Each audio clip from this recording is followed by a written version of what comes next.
Ümumiyyətlə insan varlıq aləminin ən üstün varlığıdır, şahı sayılır və insanın da üstünlüyü bir insana imtiyaz verildisə o məsuliyyətdir. Mən hesab edirəm ki, insan bütün təbiət qarşısında məsuliyyət daşıyır. Biz gəlmişik ki, bütün bu təbiəti yuxarı aparaq. Hərdən özümüz ilişib qalırıq burada, amma biz gəlmişik bütün canlı aləmi özümüzlə göylərə aparaq.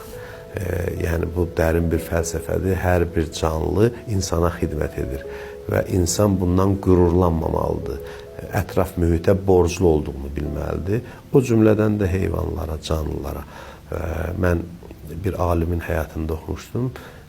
Deyir ki, sizdə necə oldu ki, mənəvi bir dəyişiklik yarandı içinizdə? Özü bir məqam sahibidir, irfan sahibi, Allah övliyalarından olan alimlərdəndir.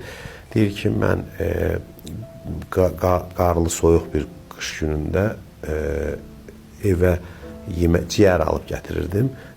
Gördüm ki, qardı bir it balalarıyla qalıb küçədə, hiss elədim ki, acdılar.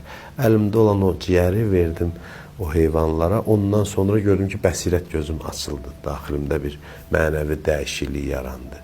Digər bir alim deyir ki, xutbə oxumağa gedirdim məscidə. Gördüm ki,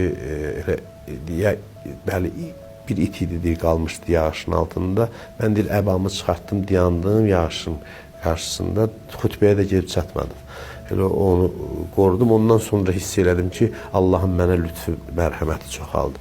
Yəni doğrudan da insanın insanlığı canlı varlıqlara qarşı sevgisi ilə özünü bürüzə verir və mən də çox belə deyim də, özümdən asılı olmayaraq, ümumiyyətlə istənilən canlıya özümdə bir, daxilimdə bir mərhəmət hissi var və yəni onları, o hissi özümdə hiss edirəm, yəni bütün canlı aləm, o cümlədən heyvanlara qarşı.